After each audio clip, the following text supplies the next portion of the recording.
Hello, fellow nerds. Welcome to the Nerd Herd Comic Book Club. If you are joining us on one of the live streams right now on Facebook, YouTube, or Twitch, thank you very much for participating in episode 41 with us. And if you have just found us right now randomly, either on the podcast or via one of the videos, we are a book club for people who like to read comics. Every week we take a different story arc or a collected volume that we all read along together.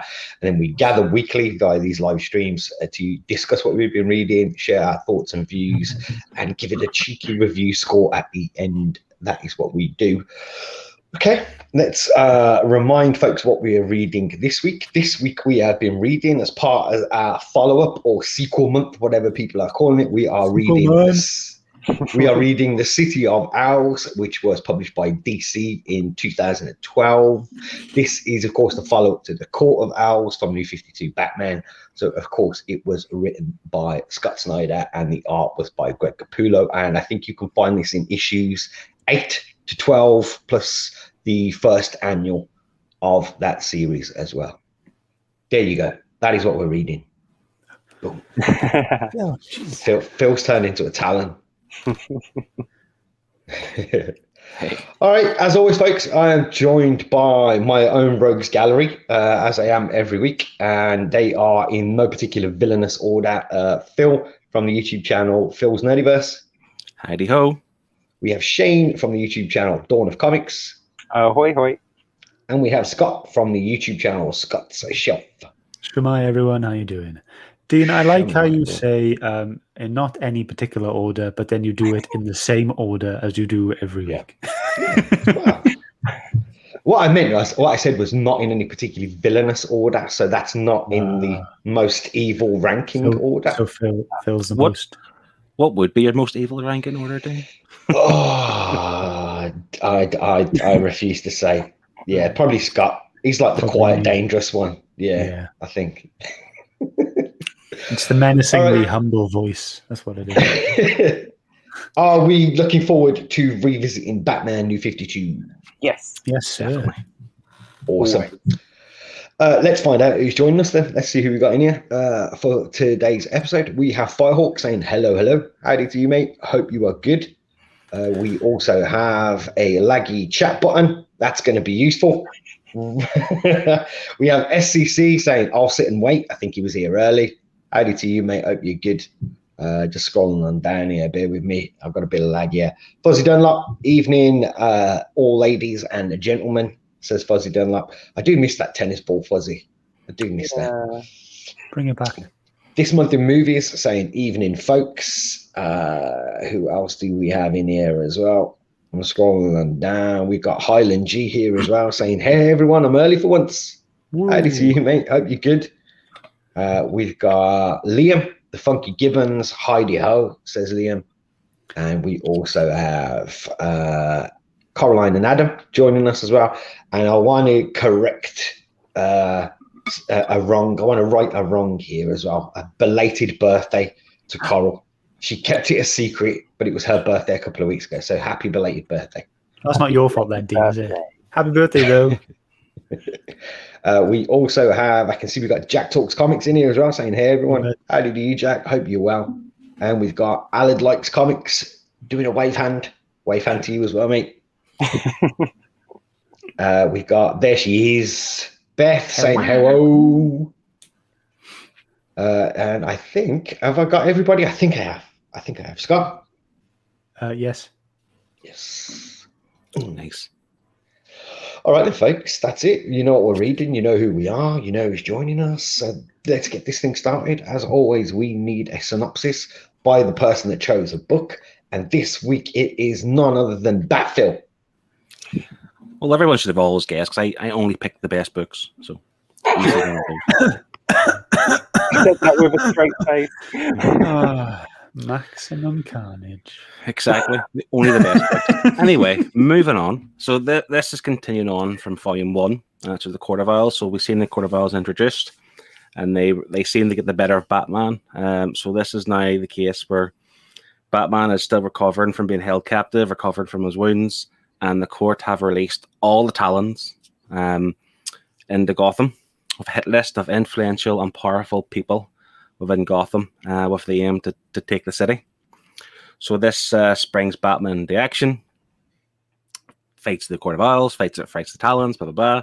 And with the Talons then subdued, he then goes into detective mode to kind of uncover the main antagonist, and has a pretty big consequential revelation in the book. And then it just kind of highlights how deep the court really goes, and how far back it goes as well. So yeah, this was Scott Snyder's not epic conclusion, but somewhat of a conclusion of the Court of Owls saga, and then with a few other wee extra issues in between, which were okay too.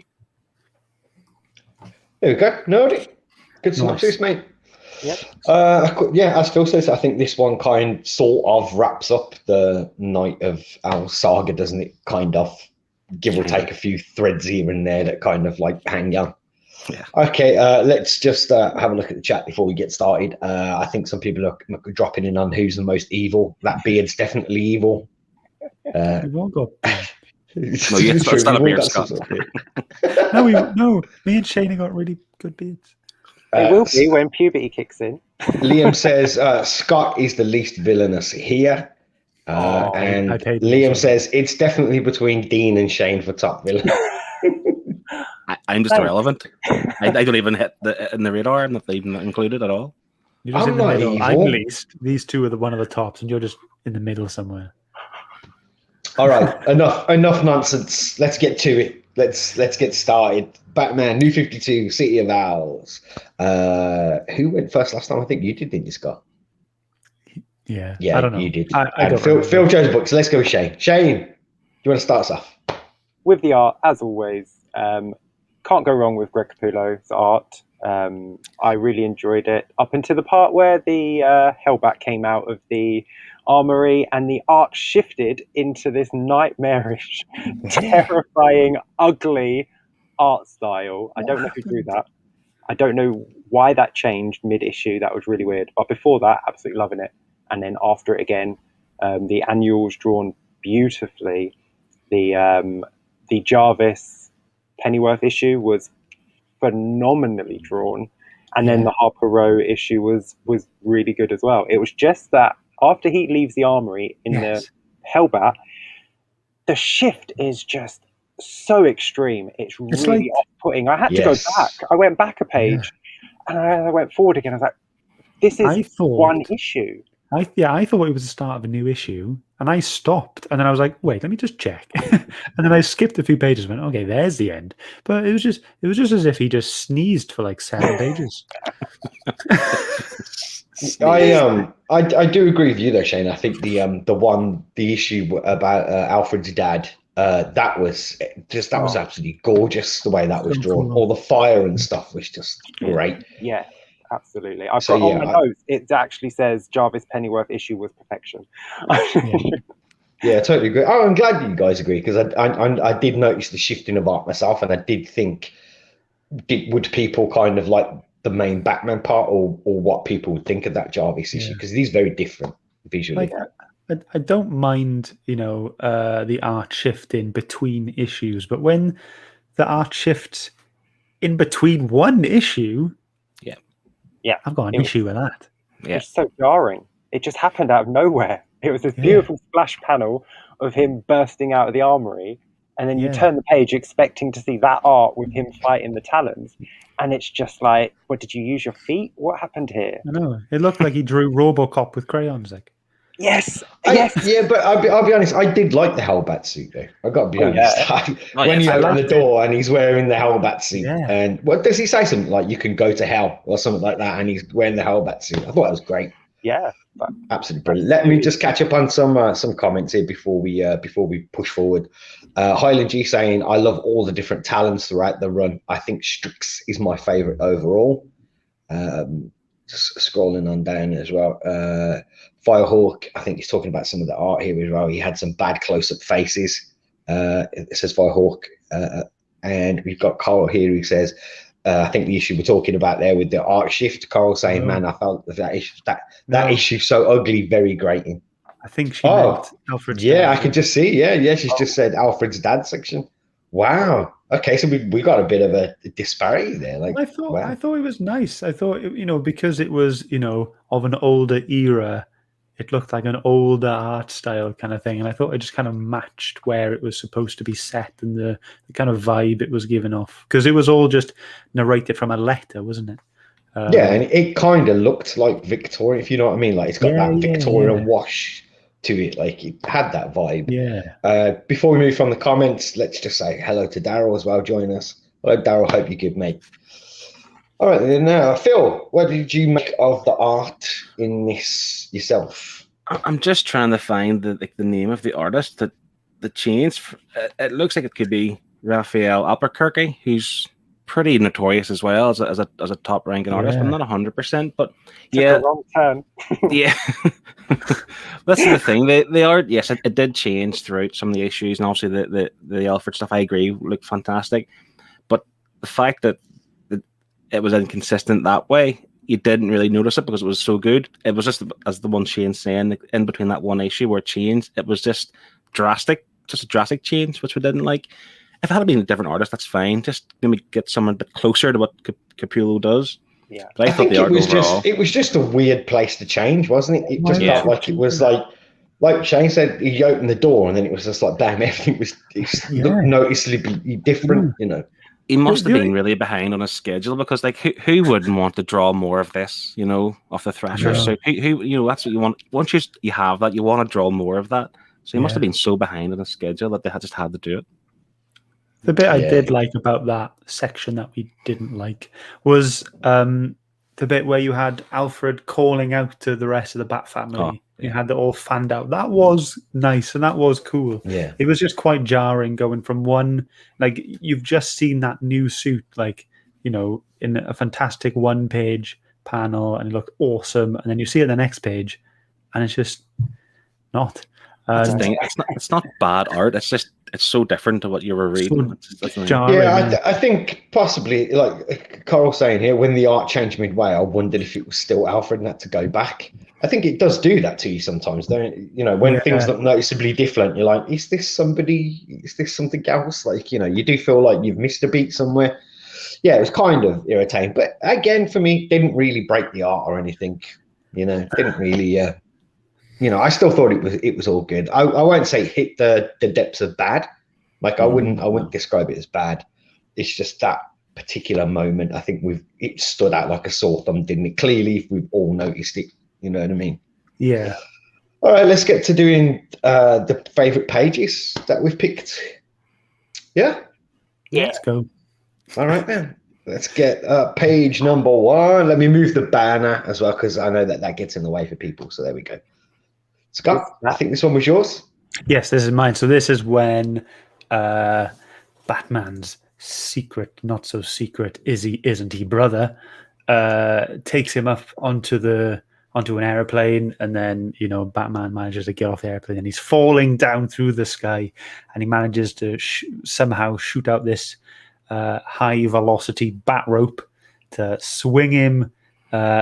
Catch him onto this building. The momentum swings in through the window, across the floor, through a wall, like bloodied and battered, and then his brother is still there. Like, this whole page, I just felt it. Like, when I was really in this, right? It was just like when he was sliding across the floor, I could feel it. Like, I was sliding across the floor. He hit through the wall. I hit through the wall, and it was just like, and then on the last bit, then where you just see that hand just grab him, I was like, shit. Like, I was like, why? How is this still, like, how is he still here? Like, oh my God, this is still happening. But like, this was for me the most, personally impacting page. I just enjoyed it. Like, just the momentum of the whole thing was just great. I agree. I think the momentum of that fight was brilliant, especially it's a slow build up to that, isn't it? He's doing the typical kind of like Bond villain speech where he's asking him, who am I? And you're not answering the question. And then he puts on the suit. And then like the whole thing just ramps up. Then he really goes to town on Batman, doesn't he? Like flies him through a window, like puts him through a floor, explodes a building. Like, there's just loads of stuff going on in there. Yeah. It's very Die Hard-esque, the top panel, the top half of that. Yeah. I mean, it is completely far-fetched. Obviously, it is Batman, but like he was fallen and he didn't have anything because his cape was ripped off. He didn't look like he had anything, any kind of contraptions. But I suppose you don't know what's in that utility belt, and the fact that I almost picked this myself because it's like the dust off the ground. So this is obviously like an empty building or an empty tower. It's being renovated, so there's dust everywhere. And the fact that you feel the impact of him on the floor, you can see the dust coming off the floor and then through the wall. Yeah, and like you say, it's got like maybe he thought like, oh, I got a breather now, it's over, but nope, he just grabs him in the last second. Yeah, we got Carl here sat at the back there when you got Lincoln March asking him, and he says, "You want it's Brittany bitch." It's Brittany bitch. No, that would have been a twist. Yeah, that's it. That was just great. Anybody else on Scott's page? It's fantastic. Yeah, it's a great page. Yeah, I think that's a great one. Okay, let's move on to the next one then. I think we have this one, Phil. I think this one's yours. Yeah. Great. The first issue was just, for me, it started off just really like excitingly, like it was just like straight into the action. And I don't know much about I don't know many stories of Batman being kind of attacked at his home, so they're now invading Bruce. They're invading Wayne Manor. And just the idea where it's like, obviously it's split in two. You've got Alfred and you got Bruce Wayne.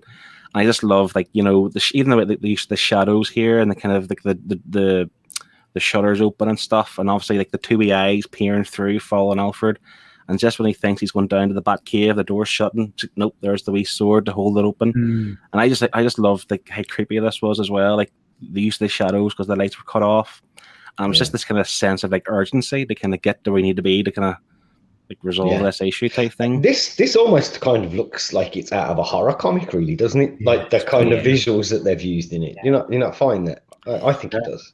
Yeah, it's just like even like, so I honestly thought like the creaks in the door was like cracks, but it's not. It's the shadows from the trees because it's Wayne Manor. It's not going to be falling apart. It's going to be pristine. So it's just the use of the shadows to make it creepy and eerie and stuff. And yeah, you're right. It could be from a horror book, easy. And the Talon definitely has the right character design for something like that, isn't it? Because there was a lot of that where like the panel would be blank and then all of a sudden there's just there's a lot of that going on in this comic book, but it works so well the way that Talon looks. Yeah, it's a great choice. And you know what I like in this as well, like on the thumbnail as well, I love that shade of green, blue. What is it? I'm not sure. Is it teal? Yes, it's like a bluey grey, isn't it? Yeah, I don't know, but I love that color. Absolutely love that color. It is moody, isn't it? Yeah, it adds to it. Yeah, like, and this was near the beginning of the book as well, wasn't it? When they were invaded. Yeah. So this is essentially like the start of it before he comes out of the Hellbat suit and everything's turned into Disneyland. That's maybe a bit harsh. I don't know. Anybody else on Phil's page? No. Just one thing I do wish, rather than changing the clock, I wish they had like gone to the table and lifted up the head, like the Adam West show. Oh, like the old Batman. Just a nice little nod to original Batman would have been nice. I think it is the clock though now, isn't it? I think it's been the clock for a while now, hasn't it? Yeah, but this is New 52. They could have, Yeah, I get what you mean. Yeah, and Highland G is saying it's teal. He'd say it was teal. I kind of think it looks like teal. Yeah. See, this is what you've tuned in for, folks. Debate about colours. What's the colour of the wall? What is it? Okay, let's move on then, folks. Next page is Shane. I think this one's you. Yes, I picked this because obviously it's Batman versus a tiger. Why wouldn't I pick it? But also, I really like the art in this issue. I like the cross-hatching and the shading on the faces. I like the way Batman, like you can see the muscles and the tendons in his body as he's like stretched across, and the movement of his cape, like all in this one panel. You've got definition, you've got design, you've got movement. I just thought it was great. And then the forked tongue at the bottom was just creepy as hell. Do you know what I thought when I kind of saw this page as well? I thought this was very similar to kind of like earlier Batman comics, in the kind of like 90s kind of time. The way he's, like you said, the cross-hatching and stuff that they I just got vibes, they're kind of vibes from this. Yeah. But I will admit, when I first read it, I did think that it was Red Hood. And then and then I was like, oh yeah, it's not Red Hood. But Becky Cloonan was the artist for this issue. This is the Harper Row issue, isn't it? Yeah. Okay, so this wasn't Capullo on this issue then. No. Yeah. I mean, who doesn't like Batman versus the Tiger? You know, but he did have help here, didn't he? From Harper. Yeah. She drained the reservoir, didn't she? Yeah, and which I kind of like the way that ended with Batman behind her going, "Yeah, stop it," and she's like, "No, I'm helping." And he's like, "No, you're not." And he had this whole other plan that like nobody knew about, and she kind of messed his plan up. Like, I thought that was very typical Batman. Yeah. We have Coral here who's saying the layout of the panels is very satisfying on this page. Yeah, I agree. Yeah, because it's not just blocks. It's not just, 8 panels or 4 panels. It's actually shifted and It's kind of shattered, isn't it? A little bit like glass kind of thing. Yeah. That's what I get the vibe from it. Very well done. I've just realised his tongue at the bottom. Yeah, you said that. That is gross. Yeah, no, I know, but it's just like it's so gross. It's just like it never freaked me out until now. I never really thought about it. It's gross. And Liam here, he's saying, I got the same Red Hood vibe when I first read it too. There you go. So it wasn't just me. He doesn't usually have a red scarf over his eyes. Yeah, exactly. He usually has more of a white or a green, I think. Because he's blind, so he covers his eyes when he's fighting. But I can't remember. I know it's not normally red. I can see why Red Hood. Yeah, totally. And it was only when they said his name, I was like, oh, okay, it's not Red Hood. I thought it was some kind of like street level looking Red Hood when he turned up. Couldn't afford the hood, so he's just got like a bandana over his eyes. It's Wish.com Red Hood. That's who turns Daredevil. Poundland Red Hood. Anybody else on Shane's page here? No. That's great. Okay, and the page I chose was out of the Jarvis Pennyworth issue, just because I loved the art in that. And I think, for me, reading through all this and the amount of talons that are drawn and illustrated throughout this book, my favourite was this. I thought that was my favourite drawn talon in what we've read this week. I wanted to bring these up. I wanted to bring up like the designs of all the Talons, to be honest, all the different types of ones you see, all the costumes you see. And this one was probably the most memorable for me, even though you see it the least. And it was just awesome. It's kind of like, it's got like a samurai kind of vibe to it, in my opinion. And Scarecrow / Doctor Doom. Yeah, I think what was good about it is because you don't really see him, do you? Because he's kind of sneaking around the house, isn't he? Mm-hmm. Calling out to Jarvis, and Jarvis is running and trying to hide, and then all of a sudden you have that thunder, and he looks up, and you just see it for the first time, like from head to toe. And I think, the impact is just, I was like, whoa, that's pretty cool. Yeah. It's almost like a nod to the Batman, the animated series, where the thunder cracks and you see the Batman lit up type of thing. Oh, yeah. Yeah. But that happens all the time in Gotham. I'm sure people like nip out to Aldi and they're just kind of like lightning, and they're like, like with their shopping bags or something. It seems pretty common in Gotham. This is cool. That's class. Yeah, I did like the design of that, and again, I think it just fitted with like what you were saying, Scott, about the kind of older style art, and he does look like he's wearing like older style armor as well, from the looks of that. Yeah, he looks a little bit too old though for the time. I mean, this is only like 35, 36 years ago. No, Bruce is already born, isn't he? So maybe about 30 years ago. So I don't think he needs to look that old. I think at this point, Bruce Wayne had been Batman for 5 years at this point for the New 52, so he was quite young as well, I suppose, as Batman. Yeah. In the book, so this is going back to you're probably even 20 odd years, maybe. Who knows? Yeah, so he's dressed a little bit too old-timey. Well, how old was Alfred? Because he's writing a letter to... Older than us. It sounded like when he was writing to Alfred, that Alfred was kind of younger than that. Yeah, he was a child, wasn't he? No, but I got the impression. No, that's why I bring it up, because now I'm thinking, well, he couldn't have been. Yeah, but I got the impression that Bruce. Yeah, but I got the impression he was writing that letter the way that it was worded, that he was writing that to a child. Oh, yeah, well, Didn't you? He's definitely older than Bruce because Bruce is a child in this issue, isn't it? Yeah. So yeah. All right. Oh, pressing buttons. Sorry. Any more on the page? Stunning, and I want the action Yeah. figure. It's really powerful. I think that kind of stance and the angle that was drawn at. And threatening too. Like Alfred's dad had no chance. Yeah. Let's just, before we move on to getting into the nitty gritty of the writing then and the story, let's just catch up with some comments. We got Firehawk here saying, I think the Mr. Freeze story had the best start and colours seemed to fit very well. I'll level with you. I tried so hard not to pick a Mr. Freeze panel in this. Like, Mr. Freeze is like one of my favourite Batman villains. Oh, really? And the art in this, like, he was drawn so well. Mr. Freeze was. So I agree with you there, Firehawk. And Cole here is saying that page looks cool. To be fair, we just found some of the rest of it had muddy colours. I guess we're talking about the Jarvis Pennyworth issue. Yeah. And we got Pete here from Triple G Comics. He's sneaking in. Sorry, mate. Howdy to you, mate. Hope you're well. And Highland G here. He's saying each Talon is from a different generation. The Talons outdate Batman and have been frozen for decades.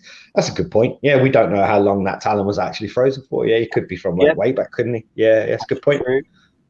And Firehawk saying, sorry, Shane, go on. Sorry, I was just going to say, I thought Mr. Freeze unfroze them. I thought he's the reason they were unfrozen. So how did that he one created the...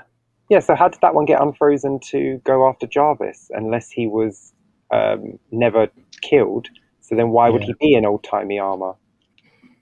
Maybe it was passed down through the generations. Oh, you're making my head hurt now. We just found a plot hole.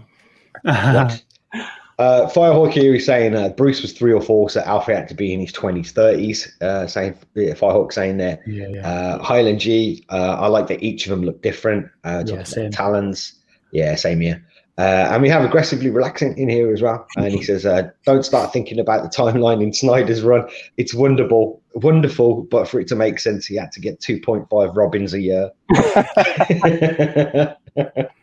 No, they completely blew over Tim Drake, didn't they? He was never a Robin. He was just Red Robin.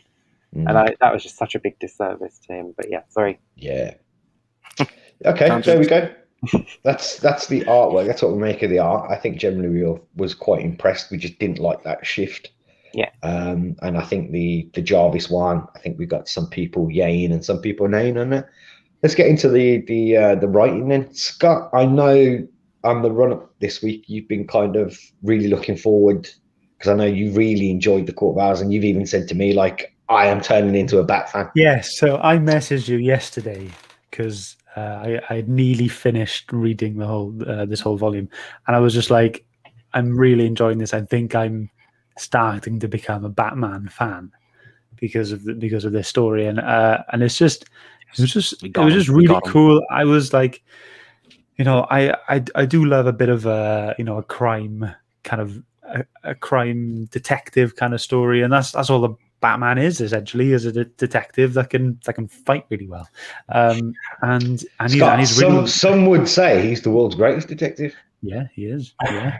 But yeah, I loved it. Like, I loved all the deduction side of things, when he's trying to work stuff out, and the whole bit with Lincoln March, and he's like, who am I? And you can see him, he's verbalizing his train of thought, and it's getting there, and like, I'm following, and I'm like, I'm in this, like, I'm enjoying it. I'm like, yeah, go on, tell me more. And like the Sierra car. I just thought it was great. All the dialogue with the detective stuff was definitely my favorite kind of part of it. But there was one thing that was bugging me a little bit, was, at the start, when all the Talons killed the powerful people, well, most of the powerful people, why wasn't there any kind of like backlash or chaos or like downfall of Gotham or anything like that? Does that come? There's an event, so it was the Night of Isles was the event, so that covered like sort of Nightwing and Batgirl, all those books tied into that. Yeah. So this is just the main, yeah. Okay, all right. So that clears that up then. So it was great then. Yeah, perfect. Can I just point out as well, like I meant to mention something about the art. I know when we read Court of Owls, because I'd read on at that point, I read the whole thing, and I remember, so I can't remember who it was now, but somebody made a comment about how similar Lincoln March and Bruce Wayne were drawn at that time. And of course, in this book, now I didn't want to say anything back then because we try and stick to what we're talking about, without ruining things for people. But I think that's become quite clear now, hasn't it? Like why there was a similarity of them drawn together. Let me just check the comments. We've had some rolling in here as well. Tottenham Gaming, he's here. How you doing, mate? He says, you're not a Batman fan unless you've seen his new movie, Mortal Kombat, man. Troll. He's trolling. He's trolling you, Phil. He's trolling you. And Firehawk here, he says, Court of Owls was really good. I've always liked Batman, but never read any, just the movies and the shows, says Firehawk. And we've got a fair few comments coming in here. Coral saying, the beginning was good. We struggled when we hit Mr. Freeze. We consider him a bit boring. How dare you? I've never read a bad Mr. Freeze story. Well, you have now. No, me really. I like this one. We got Chris here sneaking in from Off My Shelves. Howdy to you. Saying hashtag late squad. Glad to have you here, mate. And Alad likes comics. He's saying Snyder's run turned me into a Bat fan. Always found the character overhyped previously. Yeah, I think a lot of people would just jumped on the New 52. They found it more accessible, I think, didn't they? And Highland G saying each team, that family member took on a different talent. Alfred calls them all in. I think he's talking about the tie-ins. For the Night of Owls saga. Yeah, nice. Okay, there we go. All right. So Phil, how about yourself with the writing? I really enjoy like the depth of storytelling, like the things that kind of Snyder does. Like, I think he deliberately leaves things ambiguous to the point where, like, okay, so spoiler alert: Lincoln March claims to be Thomas Wayne Jr. The forgotten. What? I know the Phil, forgotten. I haven't read it. I've read the wrong one. The forgotten brother of Batman or of Bruce Wayne. But the thing is, like, you don't really know at this point, is he or isn't he really his brother? Because so the court, what he's claiming is that he was born with I can't remember what was born, some sort of issue. So he then was put in the hospital. From the car crash, wasn't it? Yeah, from the car crash, which is caused by the Court of Owls. Yeah, it's how deep they go. Yeah, and then obviously the court kind of took him in, whilst the Waynes had died and Bruce didn't know his brother existed. So the court took him in and trained him up to be the new Talon. But then I'm kind of thinking to myself that maybe he isn't actually Bruce Wayne's brother, because the Talons then adopted this young fella and trained him up to pretend he is Bruce Wayne's brother, because they want to take him in to take the city as in legitimate means as Thomas Wayne Jr. waiting for Bruce Wayne to die. That's how I took it. I took it that they took him and they'd manipulated him. Yeah, I think it's a kind of to the point where he thinks it and actually betrays the court. But that's the thing. There's 2 or 3 different ways you can really take it, and I like that. I like that he's done that purposely, because you don't really know. There's no definite answer to that. Yeah. But I mean, there's no way whatsoever that the Waynes wouldn't have had a contingency in place to carry on giving money to the hospital that their child was being treated at. No way the money would dry up just because they died. No way. I don't know, man. Things happen. Brexit, housing market crashes. But this is the thing as well. The reason why there's doubt over it for me is that so Batman, even after the whole event kind of took place, he's having this conversation with Dick Grayson, and he's basically saying there's no way it would happen. I'm confident, blah, blah, blah. But he didn't know the Court of Owls existed. He did know the Powers family, because he was actually led to them by Lincoln March. So the whole story kind of surrounds the fact that Bruce Wayne doesn't really know the city as much as he thinks he does. So the fact that he's so confident that it's not his brother makes you think, well, it could be, because he's been wrong about things so far. Yeah. It's just it just leaves everything so open for me. I just love the kind of dynamic. I think that's the power of both this volume and the previous one, the Court of Owls as well, is that I think we said it back when we looked at the Court of Owls as well, that this is very much a kind of pulling the rug from under Batman, isn't it? Exactly what you said. It's taking the fact that Batman knows Gotham inside and out, and at that point in time, I think, we all knew that Gotham is Batman's. And I said before, there was kind of no danger there for Batman. Like you had all of the villains and stuff like that, of course, but there was no true unknown fear anymore, I think, at that point. And then New 52 comes along with the core and definitely makes you question just how well Batman does have a grip on Gotham, you know. Mm-hmm. Scott, you wanted to vote? Okay, let's do it then. Is Lincoln March Batman's brother? Yeah. I don't know. It's 4 thumbs down from us. How about everybody watching along? Do you think that he is, or do you think that he's not? Also, I think to add insult, they named him after the corner where the accident happened. Yeah, totally. And I think, you know, Firehawks just said it there. Sorry, I put the wrong comment up, but he says on the corners of Lincoln and March as well. There, I've got some serious lag going on with this chat here. On the corners of Lincoln and March as well. Firehawk also says laggy button. Is that what he said? I think no, he doesn't say that. That's what I'm saying. He says I want to think that it is Thomas and Wayne's have a dark past. Check the White Knight series. Oh yeah, the White Knight. Yeah, that's completely separate. Doesn't happen in the same universe. But yeah, I see what you're getting at. Yeah, totally. My comments are that laggy. That's just stuck there now. There we go. All right, so we're gonna have to live with it. Yeah. Sorry. It's good for us. Shane, how about yourself, mate? Writing. Well, it was all over the place, wasn't it? Because you had essentially 4 stories in this book. Yeah. You had the conclusion to Court of Owls, then you had your revamped, terrible new origin of Mr. Freeze, then you had the fantastic Jarvis, Pennyworth, and then you had the origin of Harper Row. So it was all, they were all good, apart from, for me, the Mr. Freeze. I love Mr. Freeze. I love the character of Mr. Freeze, but they did him dirty here. They just turned him into a creep. Like literally, Nora is just some chick in a box that he just fancies a bit. It's like, no. Like that works. No, he's a bit of a creep.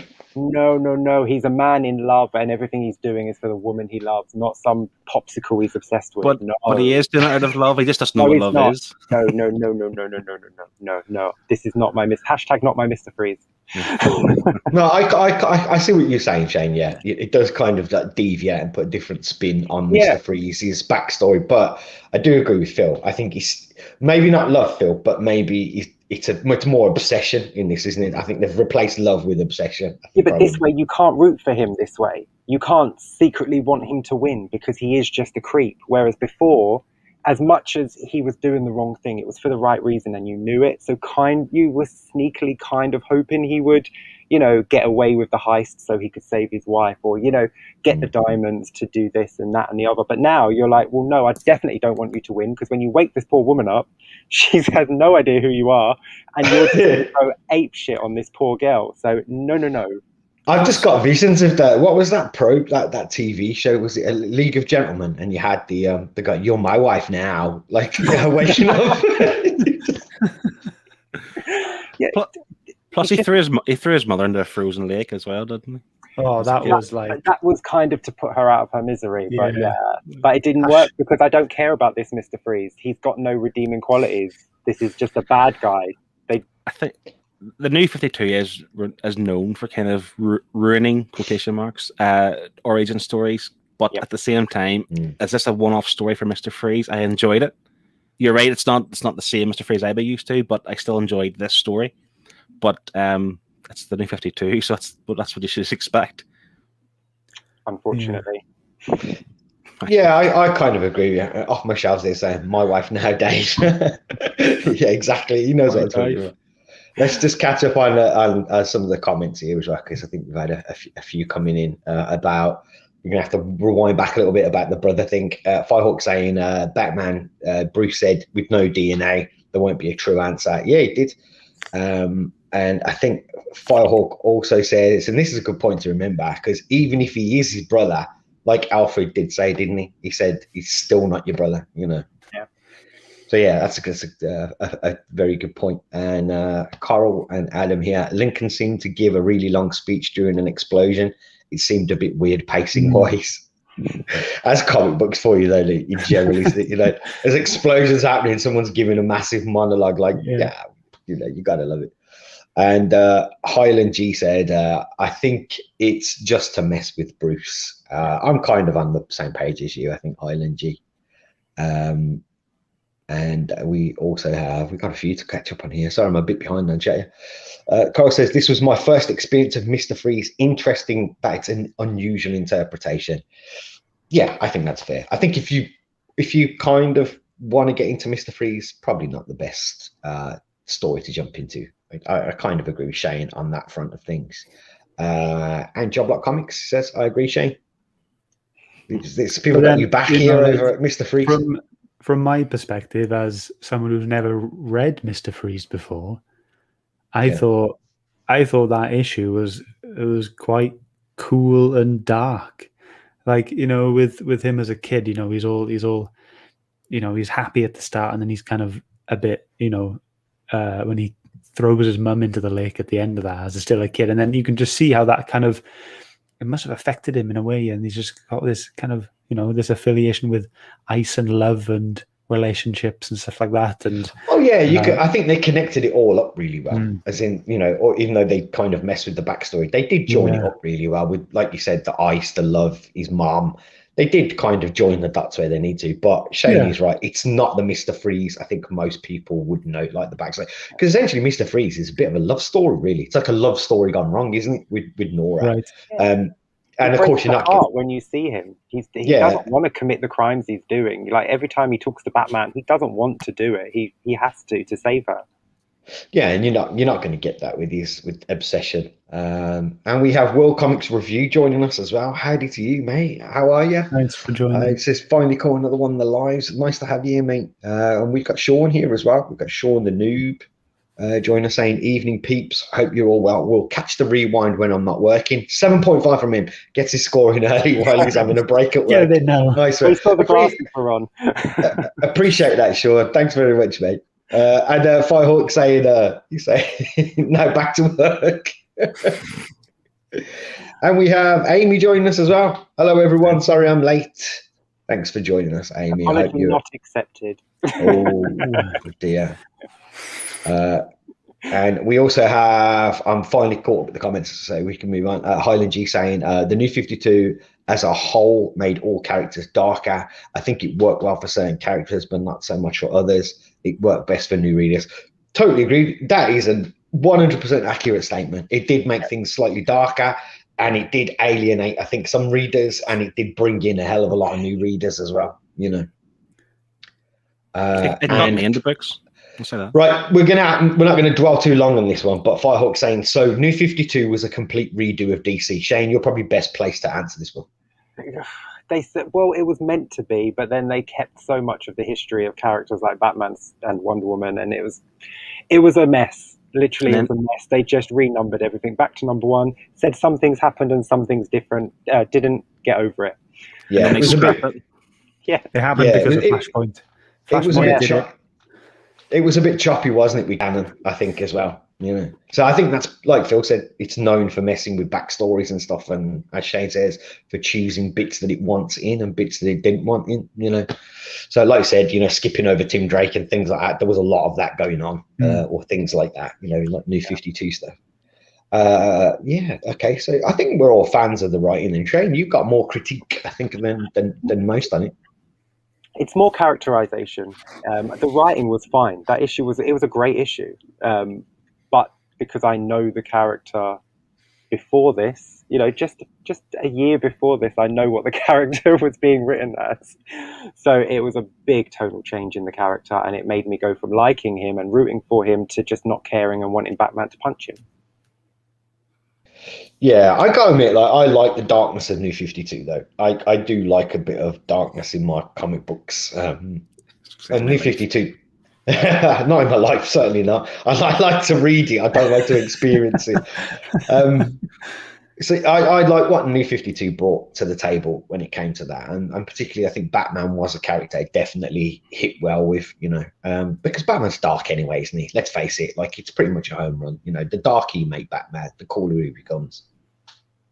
It's a no-brainer.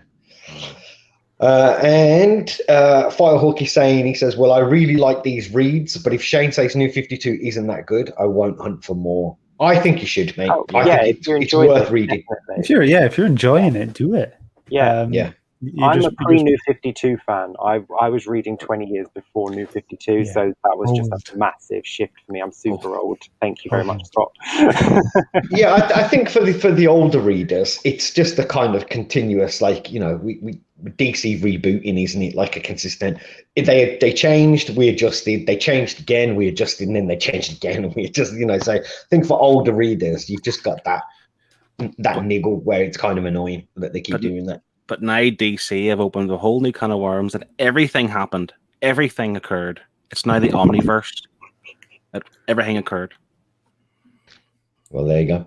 And Highland G is saying that he really enjoyed the New 52 for the Bat Family books and certain others as well. I agree. I think that all the Bat Family books were pretty good in New 52. Yeah. Batgirl was great as well.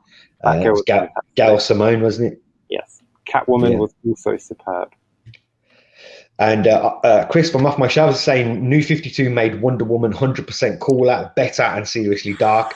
Whoa. Hang on. Before you go there, hang on. Just that's for Shane. Ding, ding, ding. That should have been shown before you showed that comment. Wonder Woman has always been cool, so bite your tongue. And I don't think you can get much darker than snapping Maxwell Lord's neck in front of every single television camera on the planet. I think that's pretty dark. But yes, I do agree. New 52 Wonder Woman is fantastic. The first few volumes are 100% must reads. Yeah. So there you go. Firehawk. I think it's definitely worth sticking to. If you've enjoyed it, I think you should read on, mate. Because if you enjoy this, I think you'll enjoy some of the other titles as well. Yeah, especially the next volume. Is that not Death with the Family? Yeah. You definitely have to read that. Definitely read on. Yeah, definitely read on. Yeah. All right, then let's do it then. Is there anything else before I do it?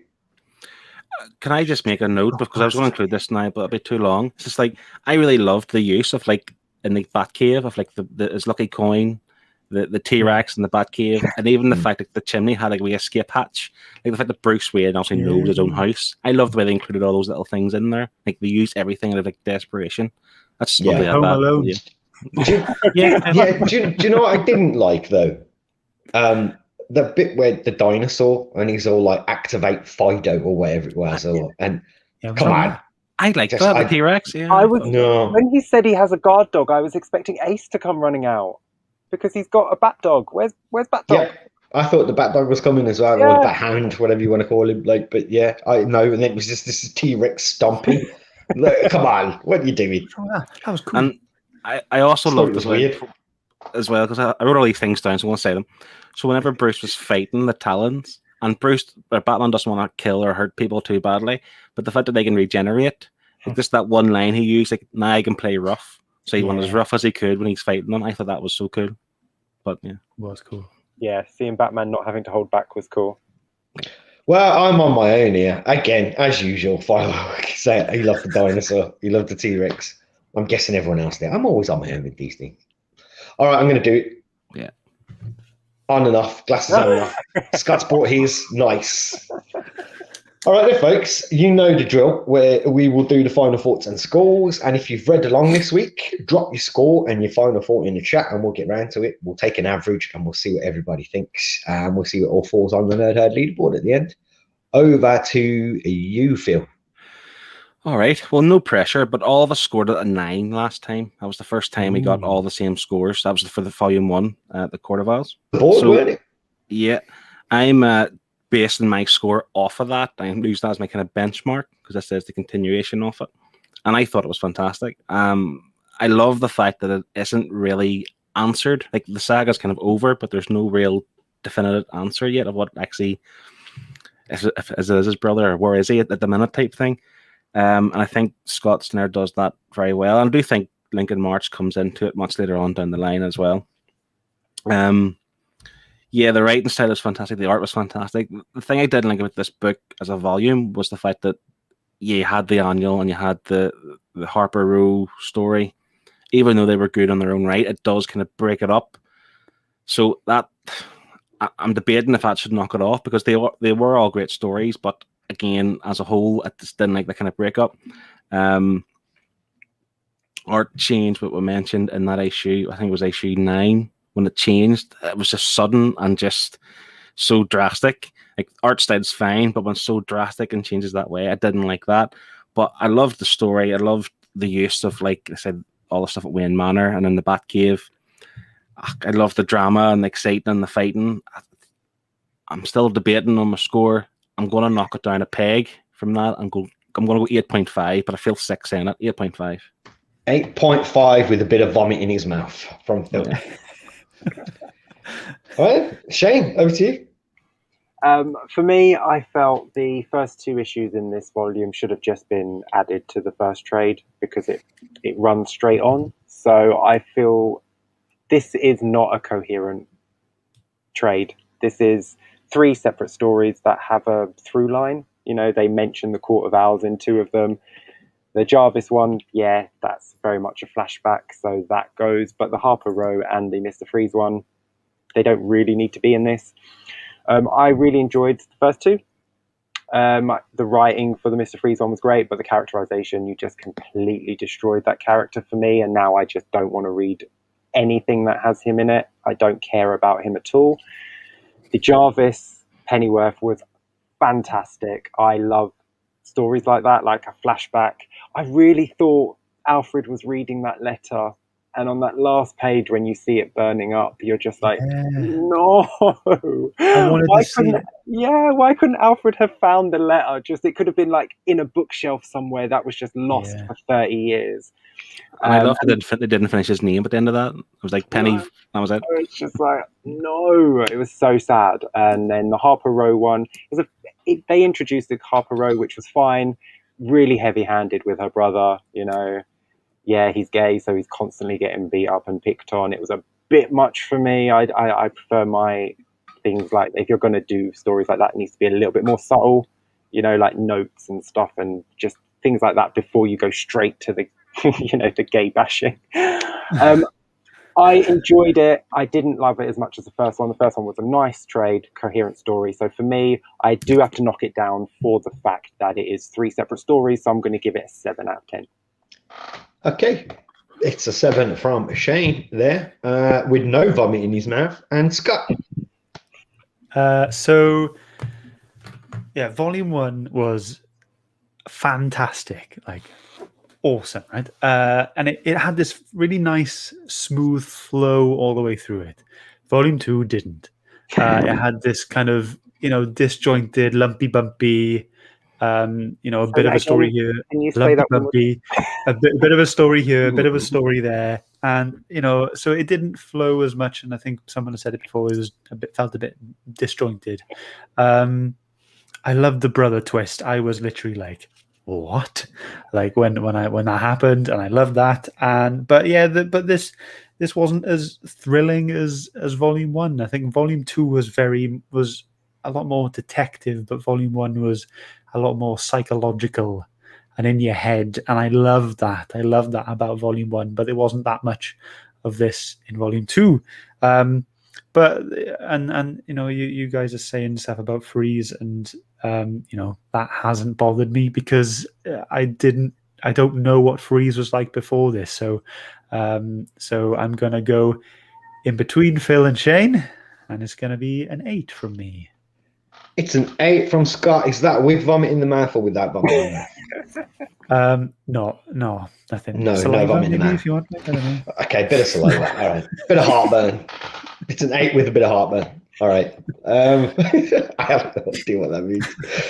All right, let's get to see what people have made of the book then. I've got the top here, so I think we had the 7.5 from Sean the Noob. I haven't forgotten about that. We've included that too. We got Tottenham Gaming coming in with a 9 out of 10 there. We've got Firehawk. He says he would give both volumes a hard 9. We also have Triple G. We've got Pete here who says, not a fan of New 52, but love this story. It's a 9. We have Chris off my shelves here saying the first 3 story arcs in the Snyder Capullo are on a pedestal for me, so it's got to be a 9. And we have Highland G comes in with an 8 out of 10. I'm still getting laggy comments, so bear with me. And we have Adam and Coral here. Adam brings it in at a 6 out of 10. He said, I'd rate the beginning higher, not so keen on the bits around it, like Mr. Freeze and Harper. It felt a bit disjointed. Coral, 3.5 out of 10. To me, volume 1 was superior, says Carl. Wow. My comments are stuck. Bit harsh. Yeah, 3.5. Well, I think if you're not a Bat fan, I think that is again an accurate score. If we give Batman a lot of leadway, I know I do. I could read the most god awful story of Batman, and I'd probably rate it because I am a Bat fan. That's the beauty of taking that average score, isn't it? We get to see where it all falls. Tom from this month in movies. I'm still getting a laggy. Can anyone else see that comment there? Yeah, No? we see the lag. No, we see the lag. Yeah, it takes a while to come in. Right. Oh. Hey, there we go. He says, I scored the first volume a 9. Volume 2 isn't as good, but still great. So an 8 from me, says Tom. And we also have, I think I'm on the last one now as well. Thank God, because this one's taking a while. We have Liam, who says, I don't think this one was as good as The Court of Owls, but it's still a very good book. 7 out of 10 from Liam. Yeah. I think that's the general vibe, isn't it? Yeah, I think, you know what, I'll get to mine, but I think I'm on the same page, and I'm surprised by that, because I thought I might be the only one that felt that this was a little bit more disjointed than The Court of Owls. And I think you've nailed it, Scott, with what you said about the first one was far more psychological. And I think that had a lot more impact when it came to your concern for Batman and your fear for Batman. Like, in that, you definitely got a sense of, oh, he's in trouble here. It's the start of a new series. You're like, these people are everywhere. He doesn't know the city as well as he did. There's this kind of sense of like real fear and urgency there. And it didn't seem to carry on in this book. This was, again, like you said, Scott, this was Batman detecting. He kind of been through all of that. He was healing. He was trying to find out all of the details of what had happened. Again, I'm not going to rubbish it. I still think it was a great follow-on. It did kind of become more disjointed with the separate issues. That was the thing. It followed on. It didn't lead on. I don't know what the difference is, but what do you mean? Leading is in front, following is behind. To me, it just kind of, it became a little bit disjointed. Again, I think the difference in the art styles and stuff, I personally felt it was a bit of a bad choice to do that, really, to have that shift in visuals. But overall, I loved it. And I think, again, like, I'm going to go with what Shane said as well. This really, like God Bomb that we read and the Jason Aaron Thor stuff, this really is one continuous story. It's part of like one massive event. So I will say to people, if you're going to read this, read the volume 1 and 2 together, and go and read some of the tie-ins as well.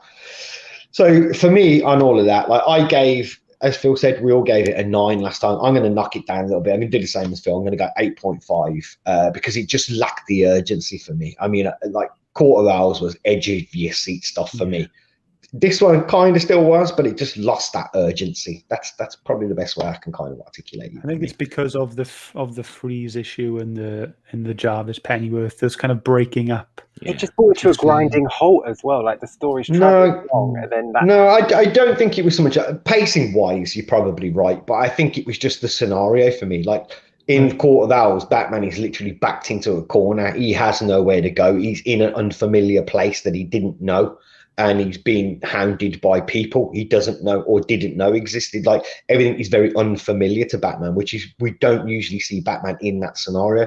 This one, I think it's back to a kind of familiarity. Like, he's knowing the people. He knows Lincoln. He meets him as Bruce. Like, they're having the familiarity seems back again at that point. And then he kind of knows the Court of Owls, and he's just trying to track them down. And so I think that was maybe it for me, if I'm going to try and put my finger on it.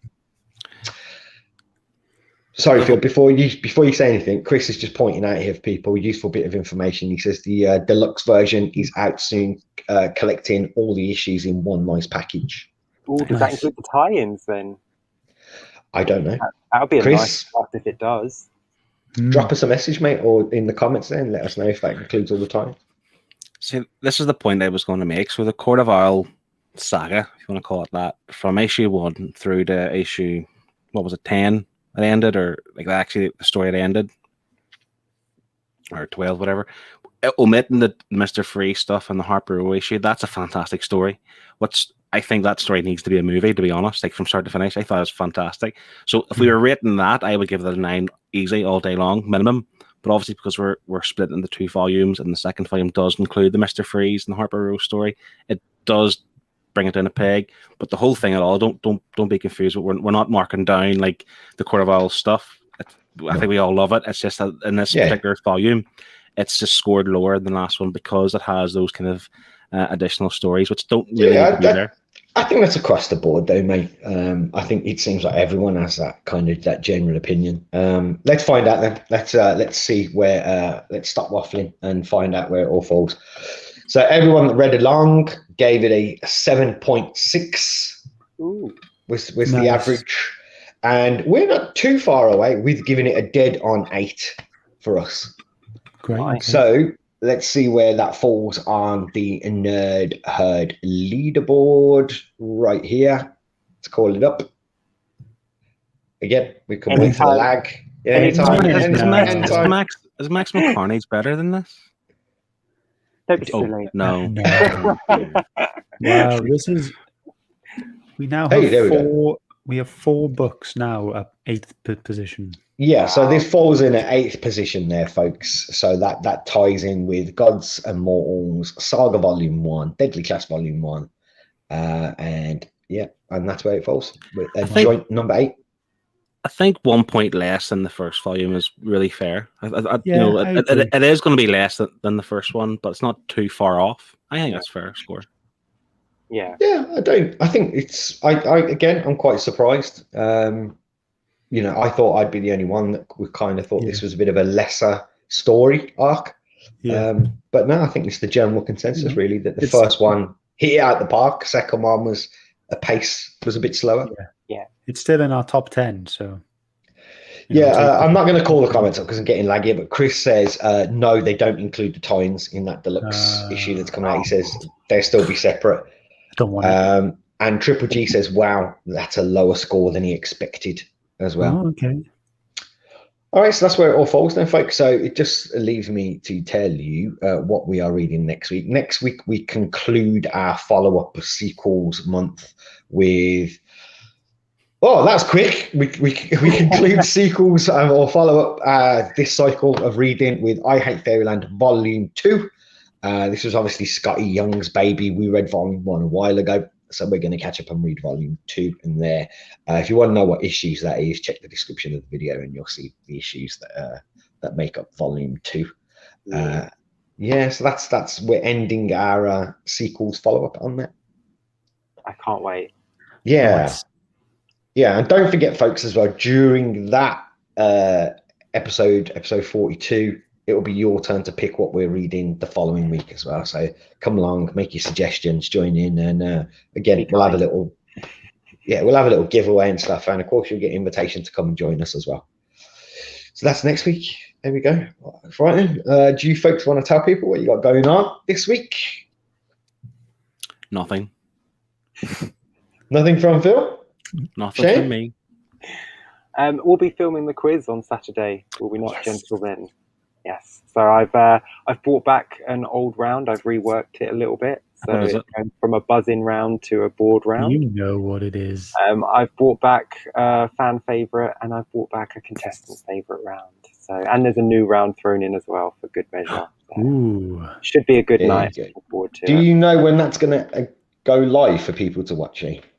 Depends how much swearing I have to edit out. So 2 months from now. Okay, so watch this space then, folks, for the for the next quiz. Scott, how about yourself?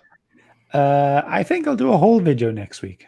My stuff will my stuff is on its way, so I think I'll be doing. Yeah, I'll do a whole next week. I think.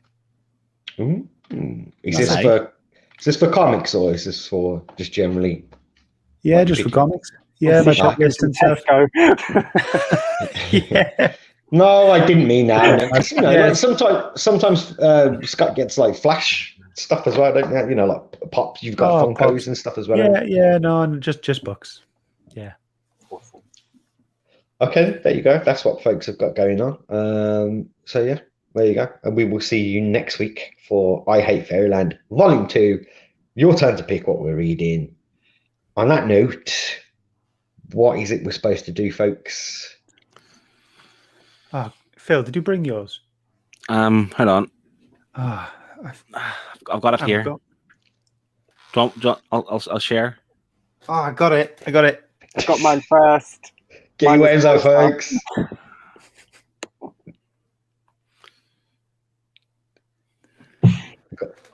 We have lag. Keep waving. We're still live. Bye, everyone. Love you.